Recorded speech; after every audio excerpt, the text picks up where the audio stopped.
There's a story in the Bible about God providing manna from heaven, food to sustain the Israelites while they were wandering in the wilderness. But it never said specifically what it was. What was this manna from heaven? When I asked that question, I had no idea how much my life was about to change.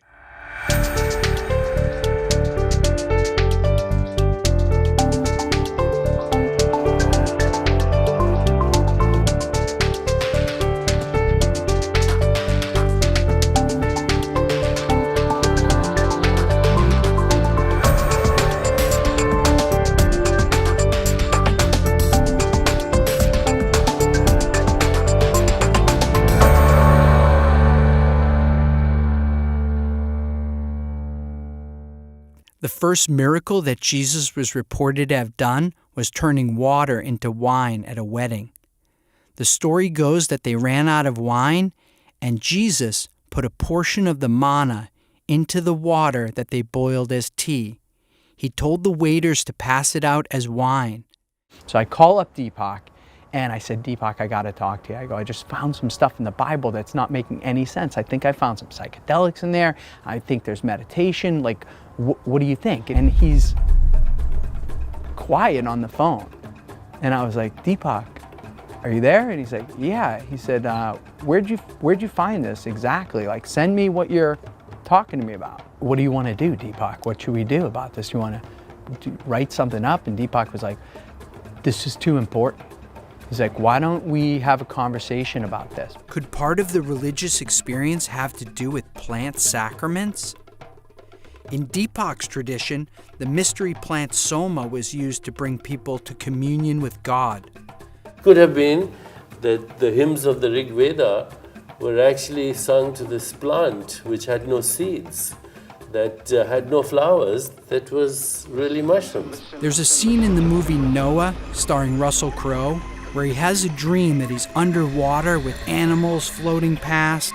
He wakes up knowing that God wants him to do something, but he doesn't know what. He goes and sits with the wise man in the cave, played by Anthony Hopkins, who gives him some psychedelic tea. He drinks it and has a detailed vision of exactly what God wants him to do. First of all, that's a possibility. Yep. Secondly, why does our brain have receptors to these things? Well, because we are part of the same nature. We're not separate from nature. Science is based on a subject-object split, on a separation that is artificial, me and the universe, when in fact I'm also part of the universe. Right. So the same electrical storms that create thunder and lightning in the sky create synaptic firings in my brain, which creates thought. Mm-hmm. We are part of a wholeness. And what the religious experience is to experience that wholeness. What is enlightenment but being one with the source? So whilst they gave people what I wouldn't even call altered state of consciousness, I wouldn't call them hallucinations. They help people break out of the everyday hallucination of separation and to the reality of truth. And whether they did it through wine or manna or soma, who cares? It doesn't even make any sense. How could these ancient plants that connect you to God be somehow taken out? Could these plants be the ancient wisdom that we need for our modern problems? What we call today everyday reality, which we take for normal, okay? Mm-hmm. There's war, there's terrorism, there's global warming, there's social injustice. 50% of the world lives on less than $2 a day. The environment is totally screwed up. And we say this is normal. Yeah. It's psychotic, right? And it's psychotic because we have created it. What do you think it would take to break through that boundary at this point? I mean, here we are in this 21st century. Let's have a party. We'll bring everybody down to Peru and enlighten them. Yeah, and put some in the pot and let's drink it. Amen. Amen. Did Deepak Chopra just tell me to go down to Peru and drink ayahuasca tea, one of the most powerful psychedelics known to man? Still dazed by what Deepak had recommended, I bumped into our friend Jerry, who had generously loaned us his beach house for the interview. I was curious what he thought about what Deepak said. I didn't realize at the time, but Jerry's world was spinning out of control. Despite having sold his company for almost $100 million, Jerry was abusing drugs, drinking a lot of alcohol, his family was in shambles, and he was basically trying to kill himself slowly. More than I realized, Deepak's words were really sinking in. At this point, you might be wondering who this Zappy guy is. Let me tell you a little bit about myself. I'd done everything society told me to do. Go to school, get a job, make a bunch of money, fall in love, start a family. I was living the American dream. I bought beer.com for $80,000. A few months later, I sold it for $7 million. Here I am starring in my own Super Bowl ad. Life was becoming very surreal. Even though I had it all, my conversation with Deepak made it clear that there were other experiences that I needed to have. The value that I place on the experience is more important to me. So I always felt like I'd rather have a passport full of stamps than a house of a certain type. It occurred to me that, like most people, I'd been searching for happiness outside of myself, and I was having the realization that I might never be truly happy unless I went inside my own mind to look for some answers. Albert Einstein famously said, "You can't fix a problem with the same consciousness or thinking that got you into the situation."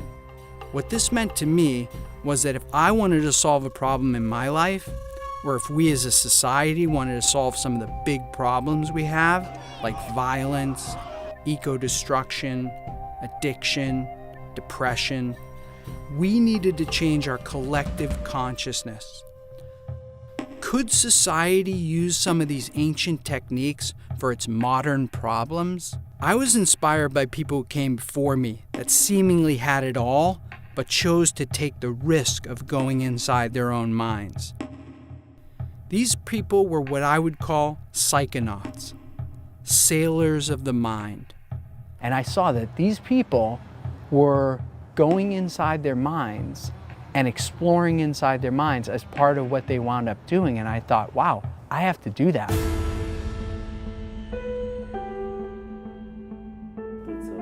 Put some in the pot and let's drink it.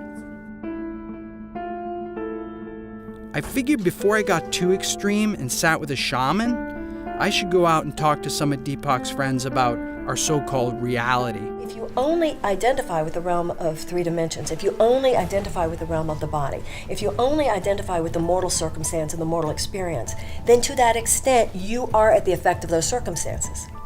Faith is standing on the conviction, standing on the knowledge and the conviction. There's something way bigger going on here. What we see is only a small portion of the total reality. See, we have 3 states: waking, dreaming, and sleeping. But beyond that, there is a state where it's neither of these 3.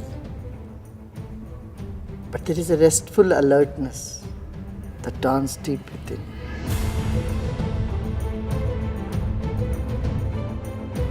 There's nowhere where we escape from being energy, so we're always energy. What we see as it looks physical material is actually the reflection of light, photons of light that hit our energy and bounce back. So we're reflecting light, but we're reflecting it as a force field, a tornado of energy. If we can stand within the unreal world, the ultimate unreal, that appears real, that seems limited by the laws of time and space, and yet have faith in the realm beyond, that literally invokes that realm into being.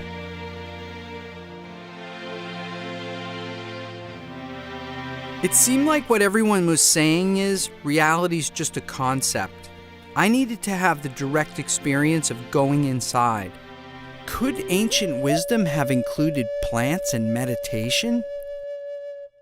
I was excited to learn that a lot of celebrities, people like Jerry Seinfeld, Martin Scorsese, were doing this meditation for a long time. And recently, people like Oprah Winfrey and Dr. Oz and Katy Perry had taken up the meditation, and it seemed to be making them even more creative. I wanted to see if some of this ancient wisdom could help me to tap into my creativity. In the 1960s, a funny little man named Maharishi Mahesh Yogi came out of the Himalayas to the United States, and he wound up teaching his transcendental meditation technique to the Beatles, and the rest is history. Today, there are more than 7 million people worldwide doing transcendental meditation. What I like about the TM technique is that there's no dogma attached to it. It's really just a simple technique of silently repeating a mantra to yourself, which causes you to transcend into your quieted mind, to subtler and subtler states of consciousness, until a point that you reach a place called universal consciousness, an endless field of energy that connects all of us, where all knowledge is contained and where everything is manifested from. When the Maharishi passed away in 2007, he put John Hagelin in charge. As a quantum physicist and a meditator, he had successfully used quantum theory to support Maharishi's model of creative intelligence being at the center of all creation. Waking consciousness is all about being aware of something, this, that, this concept, that person. Transcending is leaving all of that behind to isolate and experience the self itself. It's blissful. It's not the end of the story. 10, 20 minutes of that is enough. The idea is to come back into activity and increasingly integrate and stabilize the experience of inner reality, inner silence, along with outer reality. And that's when life really gets to be interesting and fun.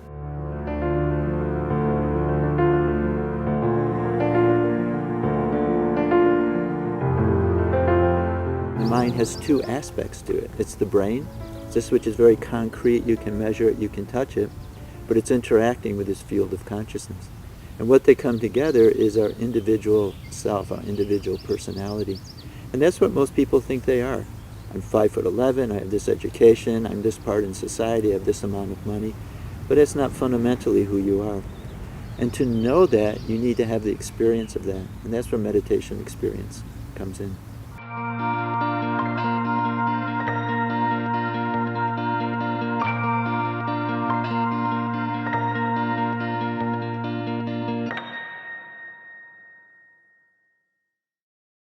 It was found that square root of 1% in some cities here and there, and it does create positivity in the atmosphere, in the tendencies of the people. What excited me about this was that if we wanted to change global consciousness, we only needed a critical mass of people tapped in. When I found in the Bible verses that said, "Be still and know that I'm God, the kingdom of heaven is within," that's what the meditators are saying. It's so obvious, it's right there. The Bible is saying, meditate. These days, religious affiliation is shrinking.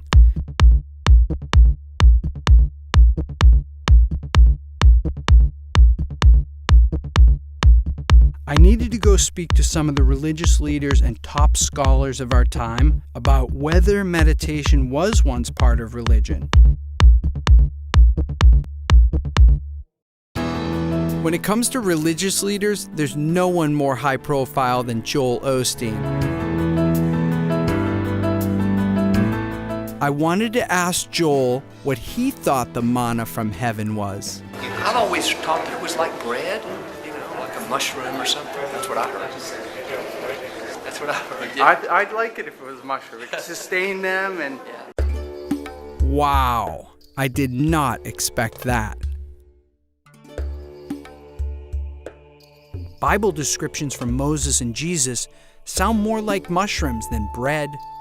In fact, every other miracle that Jesus is reported to have done was after they drank the mushroom tea. St. Mark's Basilica in Venice, Italy. Here's all the disciples, here's Jesus, and giant mushrooms behind him. Oh, very cool, yeah. So, got Jesus over here with these giant mushrooms behind him, planted. Jesus with the giant mushrooms behind him.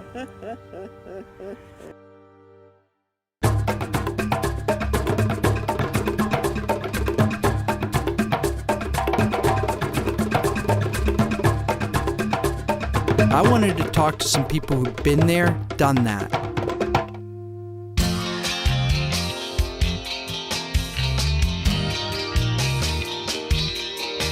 I've probably had as much psychedelics as anyone alive. When you fall away for a minute, something happens. That's actually the beginning. And now you have to relearn the world just like you were a baby. What I found makes ayahuasca very special, number one, is it's the only mind-altering substance that needs more than one substance. And the other fact that's interesting is that both of these substances, the MAO, which is harmaline or tetrahydroharmalol, or the DMT, both of these substances are produced in every mammalian nervous system. So there are substances that our body produces. Filmmaker Foster Gamble's documentary Thrive shattered many of the myths that we've been presented by regular society that keep us slaves to our so-called reality. So it seems to be a natural inclination to alter our consciousness somewhat. And I think one of the reasons for that is when we alter our consciousness, we can see our daily consciousness in a new way. And it shifts, tends to raise and expand our daily consciousness. And to me, that's the point. And if we can use substances, whether it's broccoli or ayahuasca or C-sharp major, to give us a glimpse of what's possible for human beings, and specifically, what's next for me? What am I ready for? When my consciousness separated from my body, it changed the paradigm entirely. I realized, aha, there's something more than this meat vehicle that we have. And that one realization set me off writing all night furiously until the dawn, and it just reevaluated my whole philosophy. And from that point on, I've been on a journey of experiential spirituality, finding the answers myself, and the plants have been the greatest teachers in that quest. Many times there's a huge benefit with one experience because it really gets to the core of what's been happening. So it's almost like 10 years of therapy in 7 hours. Kundalini yoga icon Gurmukh teaches many celebrities how to journey inside using the Kundalini technique. She had her own experience with mind-altering energies. I do not regret anything I've ever done. People say, I did drugs. I say, well, so what? It got you here. Forget it. I've met other people that I wish they had because I feel they can't go through the barrier. They can't go into that sixth dimension. However you want to look at it, it's going to be the unknown, and you have a choice, fear or faith. Faith that you're going to come out all right, that the lessons are going to be valuable, and that the medicine will guide you, or fear that something else is going to happen. It's going to be the unknown either way, so might as well choose faith. There are times in life where through different means, and God works in mysterious ways, we're shown the mountaintop. It's like through grace. It's like the hand of God lifts us up and just shows us the mountain. I owe a definite debt of gratitude to my experience with various substances. I can't endorse it unless you're at a certain space, in a certain environment, with certain true healers, because it can run havoc, just like LSD did. They are powerful, transformational tools and have to be respected. And if you approach them with enough humility and respect, I tend to believe you'll be fine with them. People are afraid that when they go down there and do these medicines, they're going to lose the things that they love the most about themselves. And that's just this common fear. You get someone who loves their career, and like, what if I go down and tells me I want to be a yoga instructor? I'm like, it's not going to do that, man. And if it does, you're going to be even happier about the fact that it did. There's an opportunity to use psychotropic drugs, which will open up that mind and show you, my God, who you really are. I'm fascinated by it. I'm interested in it. I believe it will have real utility somewhere. It's too soon for me as somebody that's trained to, a certain way, do no harm, help, really be clear about what you're doing. We're not clear yet. Whatever it takes, whether you do the drug or whether you do the meditation exercises or whatever way, I don't really care. There's no doubt in my mind that the first indication, the first formal use for hallucinogens will be at end of life. Because it's clear what I'm reading and seeing in the research is that it improves our ability to be connected with something and feel okay about the dying process. And God knows we need help with that in this country. The traditional psychological model or the traditional medical model, it usually takes years and years and years of therapy and years of intervention and working with a team of experts to get even just a little progress in someone's life. What I've seen, and the analogy I give, is it's 10 to 20 years of psychotherapy, often in 1 to 2 plant medicine sessions. There is a relationship to plant medicine when it is entered through the door of the traditions that brings people more to a sacred recognition of their life, their path. I think the word drug has a lot of negative connotations. I can't think of, maybe if some drug actually cures someone, it's medicine. See, I haven't heard of people going off the rails. I've seen people go off the rails. Before I took the final leap, I needed to hear it from a psychedelic badass. That person is Ram Dass. His real name was Richard Alpert, born to an affluent New England family. He attended Harvard and after graduation began as a researcher at the university. It was the 1960s and LSD had just been discovered. The government was studying its effect on individuals and enemy combatants. While a researcher at Harvard, Alpert and Professor Timothy Leary started to run experiments on students with psilocybin mushrooms and LSD, both of which were legal at the time. The results were nothing short of miraculous. Users were reporting that they were having life-changing experiences, including a study that showed that 60% of alcoholics that were given 1 dose of psilocybin mushrooms in the right set and setting were never alcoholics again.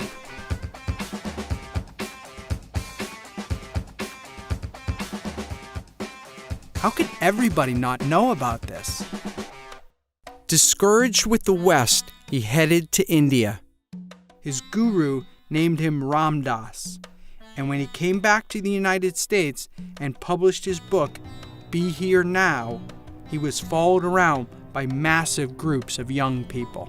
If anybody has the right intent to want to go to their own spiritual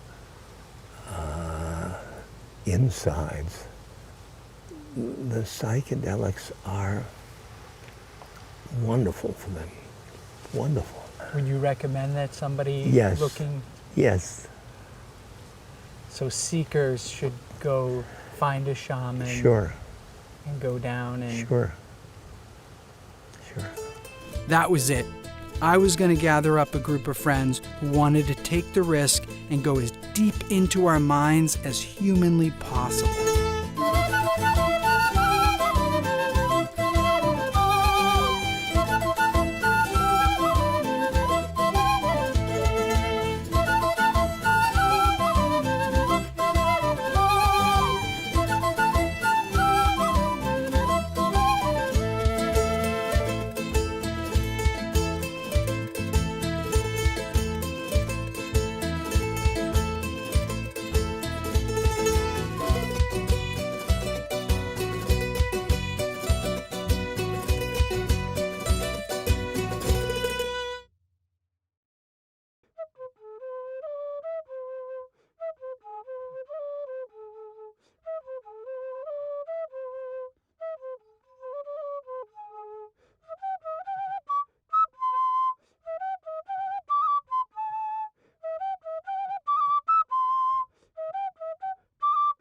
Things just seem to be falling in place, It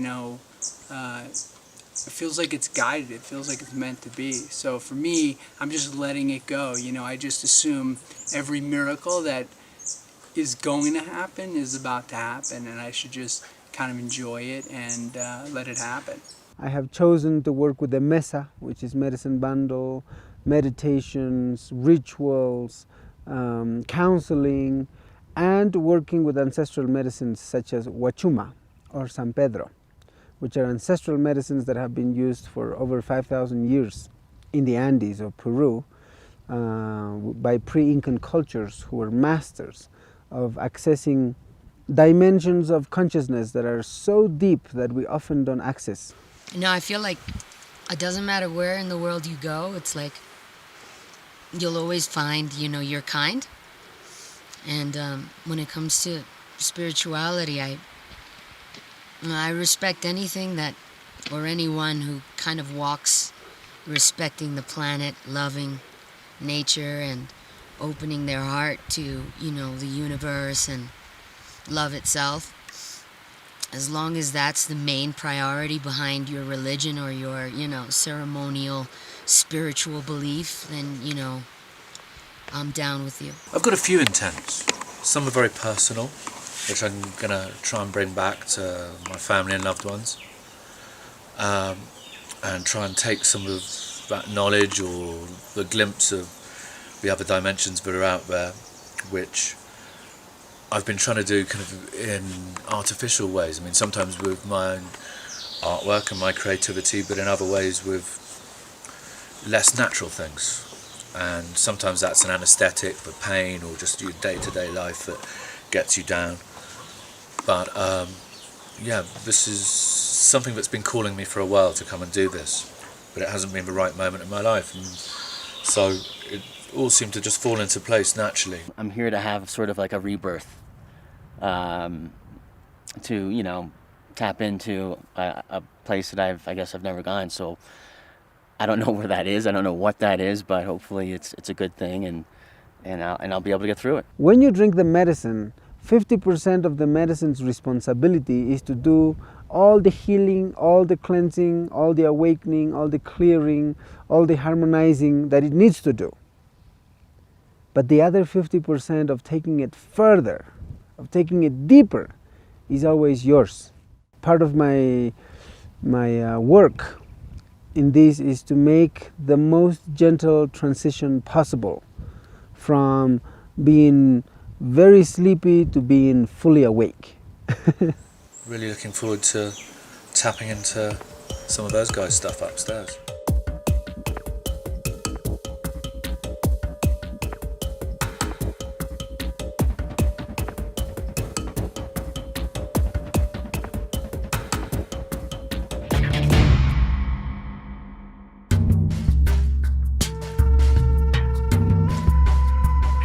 The San Pedro trip was gnarly.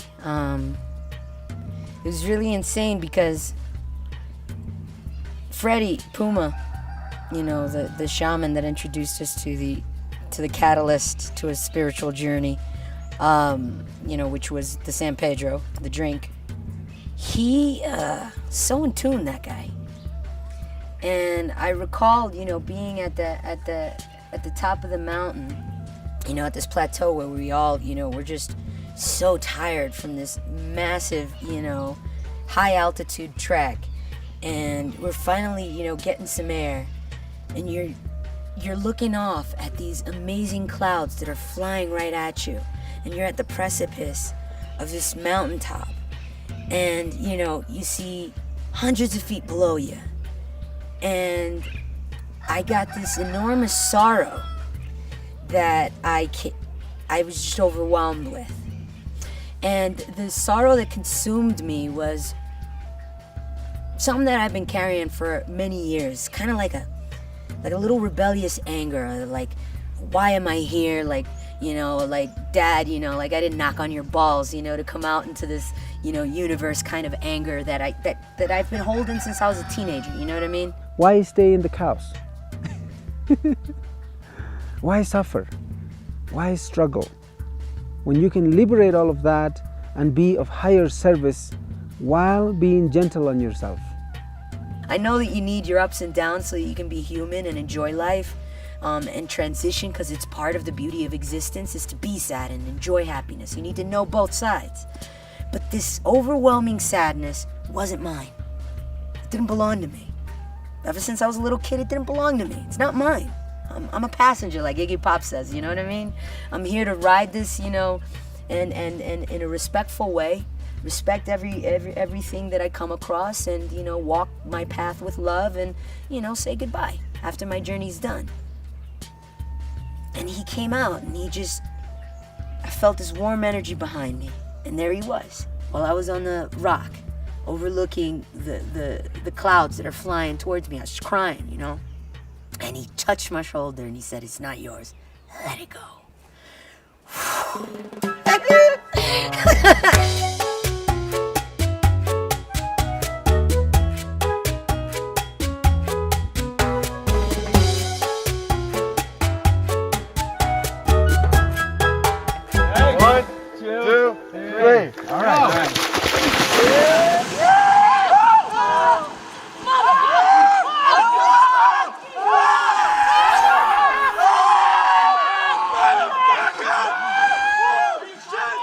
if my trip ended today, I've had, you know, 20 years of heavy pain lifted off of my shoulders, and I'd be a happy camper without doing the ayahuasca.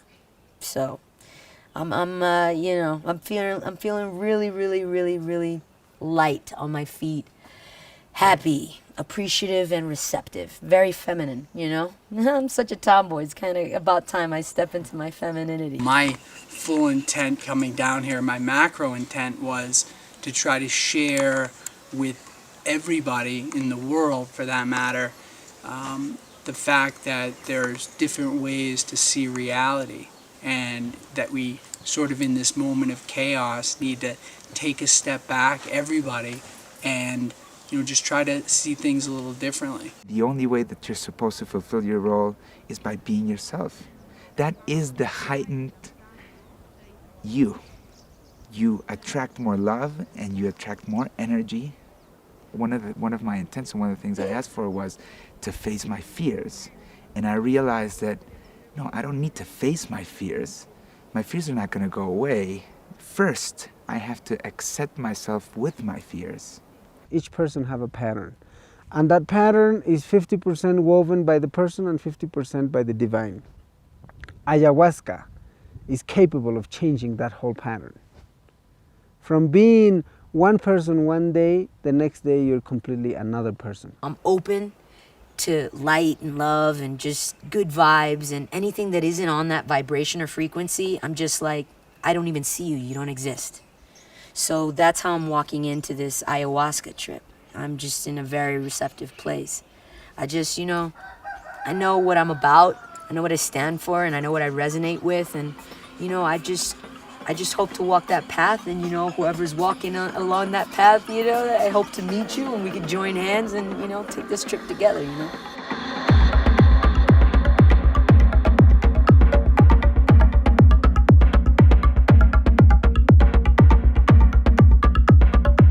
It happened for me in my ayahuasca experience when I was sitting there and I realized that I had just died. As I was looking at death and experiencing death, I saw how dynamic it was and how much was going on. And I realized that I never needed to fear death again. It was totally liberating. And as I spent time in this ayahuasca experience, I realized that I was sitting in a place where I could ask any question. I could go into the future, I could go into the past, whatever I wanted to know. So I'm going to ask a big question. So I decided to ask, why do bad things happen? And immediately upon asking that, I was ripped out into the edge of space. Back to where when you're a kid, you go, yeah, but what's past space? And people go, oh, more space. And what's past that? More space. I was out there on the edge looking at everything in the universe basically contained, like God would look at it. And as I'm looking at it, Spirit said to me, you see that? It's totally balanced. It's perfect. And I looked at it and I was like, wow, that's true. It's totally balanced. It's perfect. If something happens over here, it'll just be made up over here. And as soon as I had that realization, I was sucked right back in. I was sitting in the room again. And as I was coming out, I just started to laugh. I was laughing and I realized that I had just gotten the entire human cosmic joke. Here we are with God, the man with the white beard, and Buddha and Muhammad and Jesus, all these men. And I was with God and it was a woman. That has stuck with me every day since my ayahuasca experience.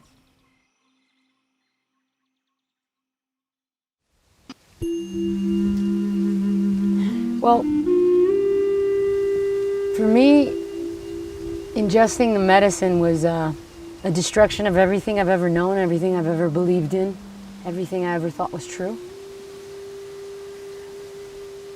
I tried to reason it for a while, the 2 days after.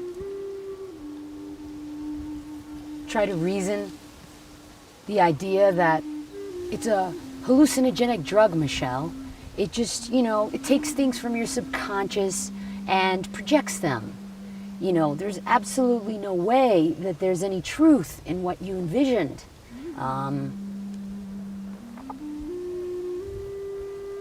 That it's just a trip. You know, you read tons of books on alchemy, you know, you have tons of, you know, information about symbolism and religion deep embedded into your brain since you're a little kid. But I know in my heart of hearts, it's not true. And that everything that I have ever known could quite probably be bullshit. And it makes me happy. I felt a peace and calm that I've never experienced in my life. An overwhelming feeling that I could relax instead of constantly macheting my way through life with my urban armour on. It just stripped everything away and put me in contact with something that was a benevolent higher power, is the only way I can really describe it. I had such a hard time in the middle of it. I know, like a surgeon, and I felt my wounds, my wounds just opened up, and I was feeling pain, and then, like I grew up, and I was able to love myself a little bit more.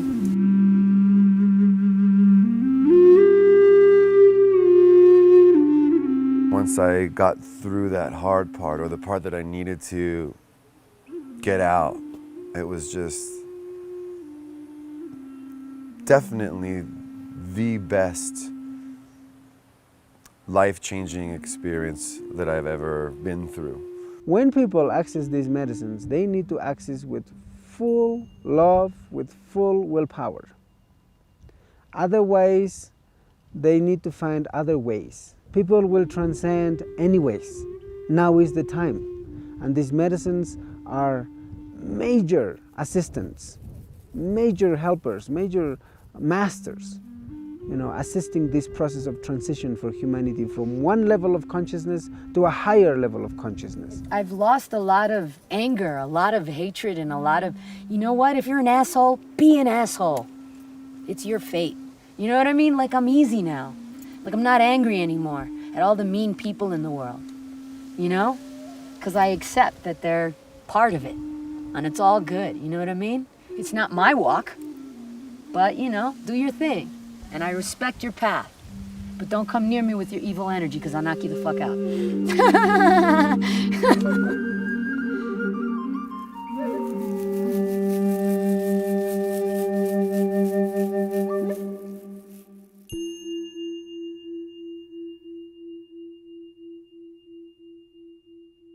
It all comes down to intent for me.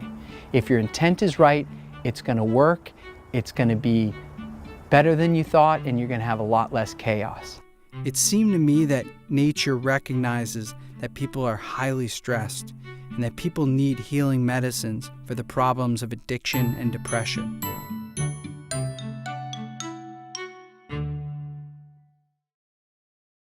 I kept looking for ways to transcend on a daily basis, and I was introduced to Sri Sri Ravi Shankar and his breathing technique called Sudarshan Kriya. The technique is being done by millions of people, including prisoners and inner city youth who've been trained by Sri Sri to use the technique to overcome their physical environment and give themselves internal strength. Sri Sri's logic goes that when we're born, we draw in our first breath, and when we die, we let out our final breath. But most people think nothing of it in between, when in fact, breathing may be our most valuable capability. Breath is an important tool, you know. For every emotion, there is a particular rhythm in the breath. And if we attend to the breath by manipulating your own breath, you can slip into the altered state of consciousness at will.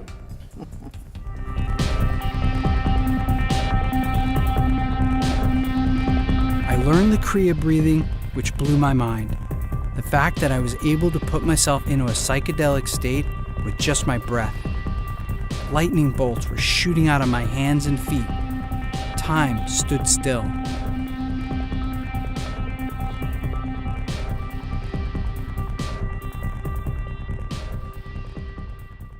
I continued to get together with my friends to talk about our experience and how we were integrating our psychonaut training into our lives. There's a whole group of scientists, very few, but enough, who are saying maybe brain doesn't produce consciousness, maybe brain filters consciousness. You're saying we're transmitters? You're transmitters. Cool. And what you're transmitters of is that infinite potential that you spoke of, that field of possibilities. And so when you start to break down the boundaries, then all that's left is the infinite. So the boundaries are like your prejudices, things They're all that you know that you've concept, accumulated throughout life that you either repel or are attracted to? Yeah, every boundary is a conceptual boundary in consciousness. This is an Earth rover. This gives me an opportunity to come to this planet, step into this suit, have these life experiences, be creative, and marvel at this planet that we come to. And it's so funny because A, I started this whole thing not spiritual. B, once I saw the nature of the cell membrane, the self-receptors, I said, oh my God, instantaneously I had to recognize if you buy the science, then it's not is there or is there not, there's a spirit. So it really helped me to bring my scientific mind and my kind of spiritual experience together and realize they're not different at all. We're just discovering through all these pathways how all of that is one. After I started to really journey with the plants was when things sort of changed. When that older boyfriend of mine, I was like 24 at the time, and he told me I was an idiot. And he said, you're very passionate, but you have nothing to back up how you feel about the world. You don't read, you don't have, you read one book and you can get 20 years worth of research in one book. And he kind of like opened up my mind to do research and to fill my mind. Now, when I see the world, I do a psychedelic, I think metaphorically, I think on so many different layers, and of course I enjoy the moment too. I can chase sensations like any of them. I love to feel good and have fun and interact with people, but information is so beautiful. And if we could just tap into the reservoirs or fountains of the people before us, you never know where it could take you. When I lost Paul, I was like, I went through about a year of just being like an animal. Like, what could I do physically to just get my mind off of existentialism, get my mind off of how transient life is and how we just come here and could disappear at any moment. How could I get my mind off of that? So I was just summer, crazy, nuts, berserko. Like I did everything I could possibly do to hide from myself. And I'll tell you that my ayahuasca trip made me sad that he left me here. It wasn't a sadness that he's gone. It was more like a jealousy that he's there first. That's fucked up, but yeah. I think it was affirmed to me in the ayahuasca experience and some other trips I've had in my life, where what was happening is when I took the medicine or I meditated and I went inside, that I was taking filters off is what was happening. So all this bullshit. Reticular activation system. It's like doors of perception. When he popped it, he felt like that filtration mechanism that we create by the age of 7 was just lifted off. You know how like you receive so much information in your visual cortex, but your brain only accepts a certain amount so that you're not overwhelmed? Right. That's your reticular activation system deciding according to your wants, likes, and fight or flight, deciding what information you're gonna take in. Each time I got together with my fellow psychonauts, we felt stronger and stronger about the need to get the information out so we could help others to access some of these ancient techniques that had been so profound in our lives. We should just, the Street Reality Society should set up a place in like Costa Rica, put Like a a dome, haven for like a people haven who of- think the same way. Put them all around the world. I like And that. the consciousness of it is like... I'm in. I'm in. All right. Everything's rolling along. Things are falling into place. And, like everything in life, you want validation. You want to know that it's having some kind of an effect beyond just, hey, I'm having a good time, I'm learning a lot, I'm having all these cool experiences, but, is something really happening? And I was looking for some kind of sign that, it was making a difference, because I couldn't see what the difference was, and other than my own friends and people around me. So I was kind of thinking, God, give me a sign here that, this is making a difference, that there's something to it. And then the phone call came from Jerry, who I hadn't seen since we shot with Deepak in his apartment years earlier. Unbeknownst to me, Jerry had taken Deepak's advice as well, and he went down to Costa Rica to do a plant medicine called iboga that comes from an African root.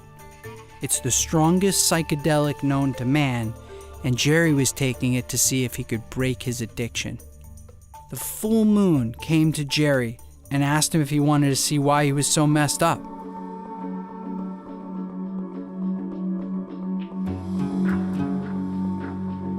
Because of my life, I had like addiction issues, tons of women issues, ego issues out the gazoo, smoking, drinking, you name it, I was a fan, right? So I said, what's wrong with me?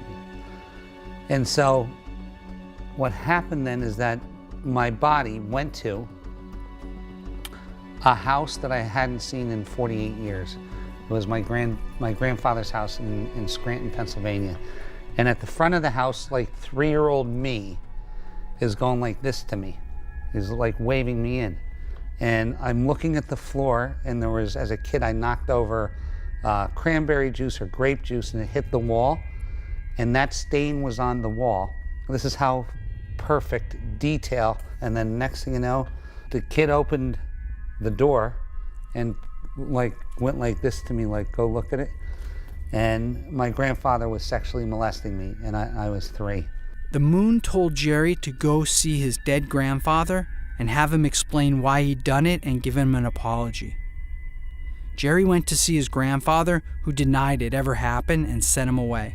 She told him to get his father to help him to get an apology from his grandfather. And he said that he was sorry, and I told him I forgave him. And even though he wouldn't do anything for me. And then the shaman goes, hey, go to the moon. So I went to the moon, back to the moon, and I said, Mrs. Moon, what can you do for me? And she said, open your chest. And I went like this, and my heart was in there. And the moon took my heart out and washed it. And I said, what? The shaman saying, what is she doing? I said, she's washing it like this, like, because she has hands, right? Crazy, but truth. She's washing it. And I said, what should I do with it, to the shaman? He said, have her put it in your left hand. I said, Mrs. Moon, would you put it in my left hand? And she put it in my left hand. And I said, what do you want me to do with it? He goes, put it in your chest. And I went to put it in my chest, and it got here, and it was black again. So it only stayed pink for like, 5 seconds. And I said, I'm not putting this thing in me because it's shit. It's terrible. And he said, ask her for a new one. So I said, Mrs. Moon, could I please have a new heart? And she said, yeah. And then she gave me this new heart. And then I said, what do you want me to do with it? She said, put it in your left hand, put it in your chest. And then the next day, I was a different guy. He hasn't touched drugs since, and he's able to have a drink socially without needing to get drunk. He's reunited with his family, and for the first time, he's in a real relationship. The first time I was invited to do plant medicine, I thought the person was crazy. I was like, you're gonna take a drug to get spiritual? I don't think so. And I wanted nothing to do with it, and it freaked me out. You know, my mom's a meth addict and I was a meditator. And finally, this woman who's like just a love in my life invites me to go, and I couldn't say no. So I went, and that night, she told me, set some intentions of what you want to see. And I said, okay, I want to see why I keep attracting the same psycho guy over and over and over with a different face, sucking the light out of me. And the second thing that I wanted to see was, what was I here to do? And so that night was just one of the most amazing nights of my life. I was shown exactly who I am, what I'm here to do, and exactly why I kept attracting that same psycho guy over and over and over again. It's just amazing because Jerry and I wake up every day and we're just like, wow, is this our life? Like, we just feel so blessed to be in love with our best friend and to be doing what we love. Immediately when I came back and my kids saw me, they knew I was a different guy and they knew something changed. As soon as he walked through the door, I can like visibly see a difference, let alone when I was actually talking with him. I was like shocked, you know? I was like, well, I gotta give this thing a whirl. If it could turn him around 180, what could it do to me? The first time I saw Gerard after he did plant medicine, he didn't even have to speak or say one word to me. I could tell as I walked up to him, about 15 feet away, I knew he was a changed person. The chances of someone coming out of that severe of a lifestyle case is very rare. I didn't want to drink anymore. I was smoking 2 packs of cigarettes a day, went from that to nothing immediately. I can't even think about doing drugs. Like I wouldn't even have the thought to go do some drugs. He's like, Zappy, not only did I take plant medicine and break my addiction in 1 session, but I've actually opened up a center for people to come and expand their consciousness, heal themselves, break addiction, and it exists. And I was like, oh my God, it manifested from that conversation with Deepak that day where he said, stir it up in the pot and drink it.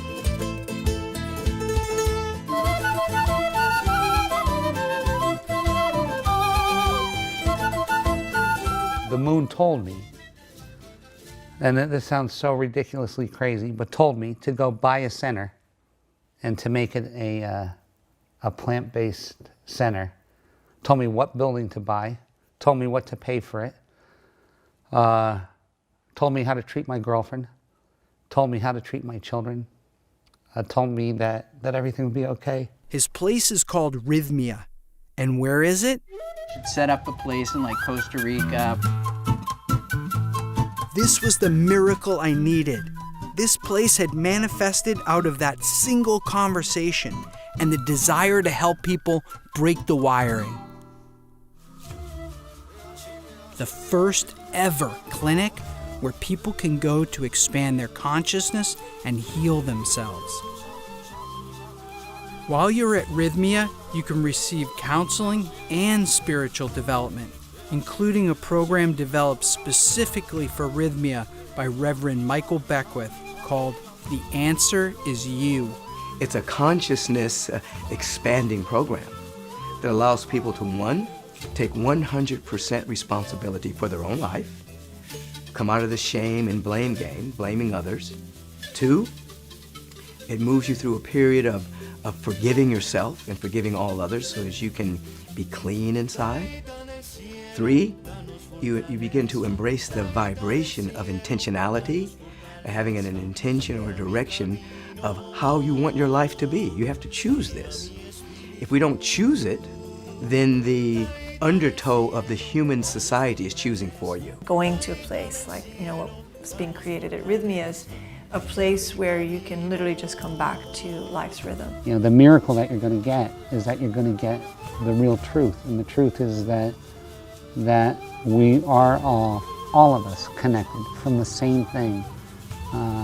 And that love is the thing that holds us all together. And when you get to that truth, that's the whole thing that you've been running from your whole life, is that one truth. And then you come and you come to a place like this and you get to see that that's the truth. Then there's the miracle. And then you can walk away and go, you know what? I lost everything this weekend or this week, but I gained my life. And what more could you ask for in a vacation?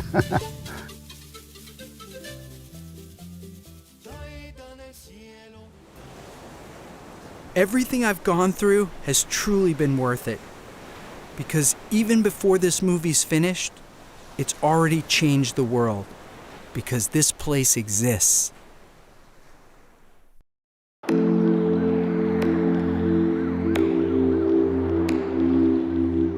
Every act that comes from purpose is supported by nature and has the potential to change things in ways you could have never dreamed of. How do I channel all of this connection into being an efficient human being in society, into giving back? Because for me, love is everything. But you have to almost have a way to re-enter the ayahuasca experience almost on a daily basis to stay tapped into it. And that has to be through meditation or through something that will deliver you back there, if only for a moment.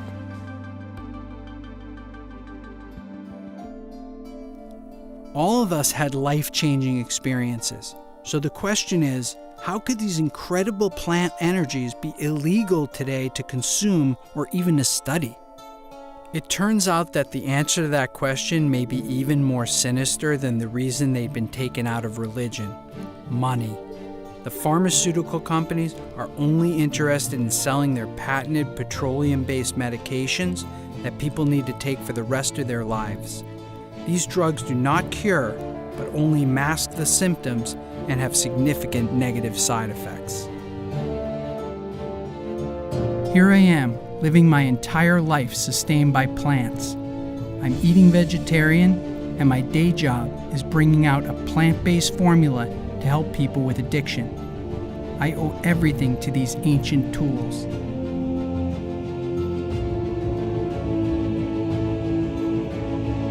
Plant medicine, meditation, breathing. These are some of the tools that were once part of the religious tradition. It's time to bring them back.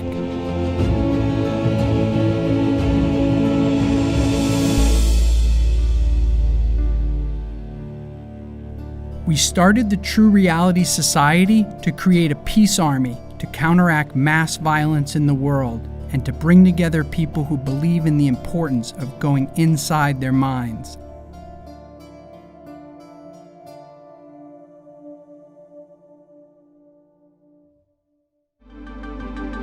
When the sun comes up, I know I've lost it. To the spirits that live beyond us. But every time I sleep, I'm back in your arms and we've just begun. Oh, how can I get back to the place where I lost track of all that was dear to me? Oh, I know I'm only dreaming. I'm only dreaming 'cause this hell I'm living in is empty. There's a new world waiting for me on the other side. We're only dreaming. I'm only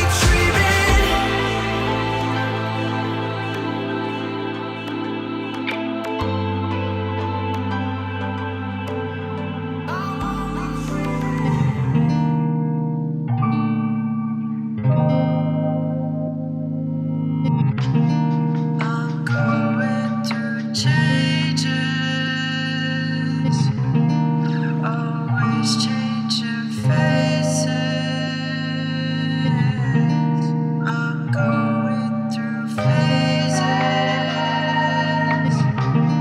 I'm going through changes.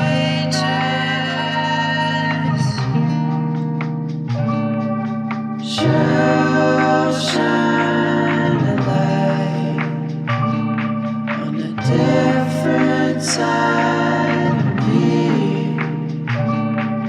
Shine a light.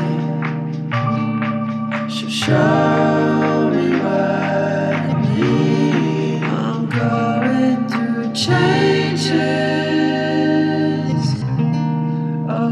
is changing faces. I'm going through phases. I'm going through changes.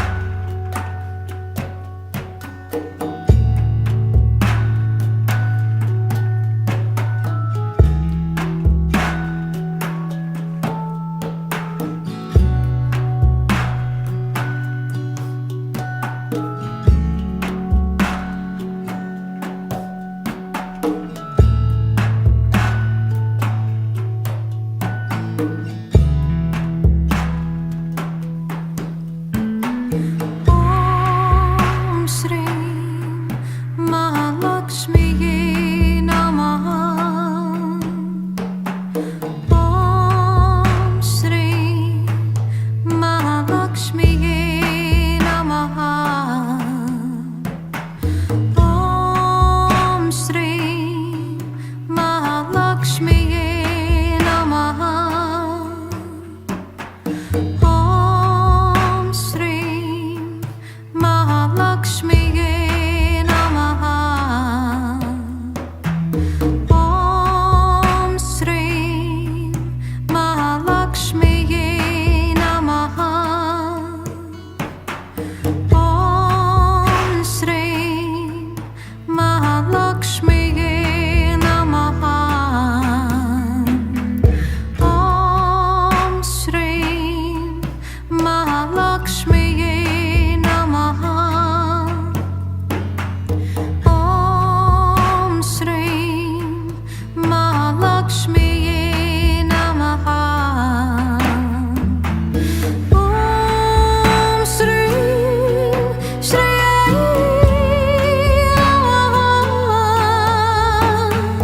Om Shri Shri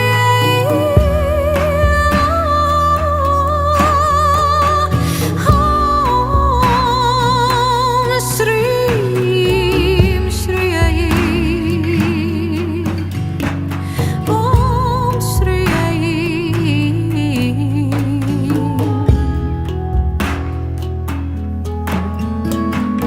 Om Shri Mahalakshmi Namaha. Om Shri Mahalakshmi Namaha. Om Shri Mahalakshmi Namaha. Om Shri Mahalakshmi Namaha. Om Shri Mahalakshmi Namaha. Om Shri Mahalakshmi Namaha. Om Shri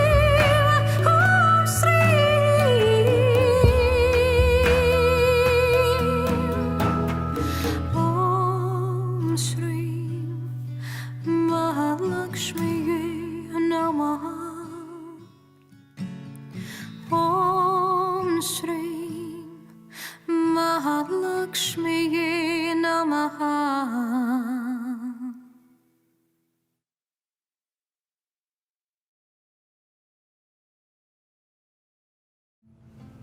Breathe in slowly and then breathe out slowly. On the in breath, perhaps having the thought peace, and on the out breath, the thought joy, peace. On the in breath and joy on the out breath.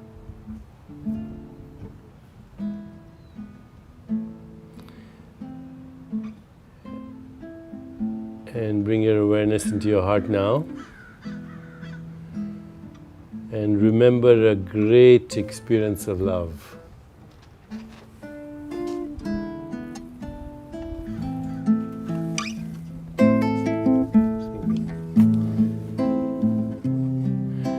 Remember a great experience of compassion.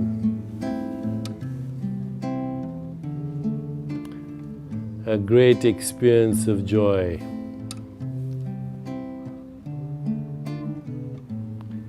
A great experience of equanimity, the peace that passes understanding. And now bring your awareness back into your whole body and allow the boundaries of your body to slowly dissolve and merge with your surroundings. Recognize that every boundary is conceptual. There's no boundary. There are no national boundaries, there are no tribal boundaries, no ethnic boundaries, no racial boundaries, no religious boundaries. They're all imagination. And they have limited our potential. We are the stars, and we are the sky, and we are the moon, and we are the galaxies. We are the cosmic horizon, we are the Big Bang, we are the laws of nature, we are Planck scale space-time geometry where everything dissolves into all possibilities, where Platonic values like truth, goodness, beauty, harmony, evolution are embedded as the essential raw material of the universe, where there is mathematical truth but also musical truth, where there is the poetry of the universe and the dance of the universe, and we are that dance. The Sufi poet Rumi says, look at these worlds spinning out of nothingness, this is within your power. We come spinning out of nothingness, scattering stars like dust. Out beyond all ideas of right doing and wrong doing, there's a field. I'll meet you there. So remember the field that you went to. It was beyond right doing and wrong doing. It was the field from where we come and which we long for. I'll let Roberto finish his Peruvian shamanic song.